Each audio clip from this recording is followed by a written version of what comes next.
Собранието го изгласа законот за отпис на каматите и репрограмирање на долгови и трошоци за физички лица, со што над 10 милиони евра долгови на граѓаните ќе бидат отпишани, соопштуваат од Министерството за правда.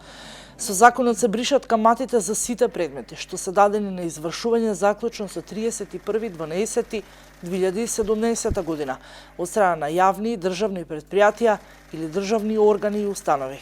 Со законот се предвидува репрограмирање на долгот, односно плаќање на главниот долг да биде на рати.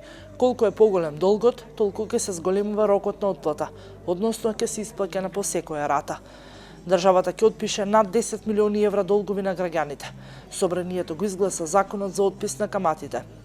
Во однос на репрограмирањето со новото законско решение се предлага плаќањето на главниот долг и трошоците во постапките пред судот, ноторот и извршителот да се врши на месечни рати, во зависност од висината на долгот и трошоците.